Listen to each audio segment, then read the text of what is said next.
குட்டீஸ்க்கு ஒரே lunch box கொடுக்காம இந்த மாதிரி டிஃப்ரெண்ட்டாக செஞ்சு கொடுக்குறதுக்காக நம்ம வந்து சென்னா எறா பிரியாணி எப்படி பண்ணான்னு பார்க்கலாமா. அதுக்கு குக்கரில் எண்ணெய் சேர்த்துக்கப்புறமா ஹோல் ஸ்பைசஸ் பட்டை கிராம்பு ஏலக்காய் அப்புறம் ரம்பையில் 1/4 டீஸ்பூன் வந்து சோம்பு கொஞ்சமாக மிளகு சேர்த்து 2 வெங்காயம் ஸ்லைஸாக கட் பண்ணி அதை வதக்கிக்கலாம். இதில் 2 பச்சை மிளகா அதுக்கப்புறம் 2 தக்காளி அரைச்சி சேர்த்துக்கிறேன். தேவையான அளவுக்கு இஞ்சி பூண்டு சேர்த்து நல்லா வதக்கினதுக்கப்புறமா புதினா மல்லியில் சேர்த்து கலந்து விட்டுக்கோங்க. இப்போ நம்ம வந்து மசாலா பார்த்திங்கன்னா 2 ஸ்பூன் வந்து நான் வந்து பிரியாணி மசாலா அதுக்கப்புறம் 1/4 டீஸ்பூன் வந்து கரம் மசாலா சேர்த்து நல்லா வதங்கினதுக்கப்புறமா மசாலா கொஞ்சம் ட்ரையாக இருக்கனால கொஞ்சமாக தண்ணி சேர்த்து நல்லா கலந்து விட்டுக்கிறேன்.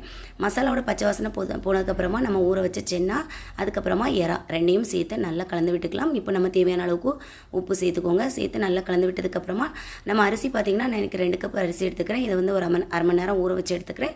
ஸோ அதையும் சேர்த்து நல்லா கலந்து விட்டதுக்கப்புறமா 2 கப் அரிசிக்கு 4 டம்ளர் தண்ணி விட்டுட்டு இப்போ தேவையான அளவுக்கு உப்பு சேர்த்து கொஞ்சமாக நெய் சேர்த்து மூடி போட்டு ஒரு விசில் விட்டு எடுத்தோன்னா ரொம்ப டேஸ்டியான எறா பிரியாணி ரெடியாக. கண்டிப்பாக மிஸ் பண்ணாமல் லஞ்ச் பாக்ஸுக்கு ட்ரை பண்ணி பாருங்கள்.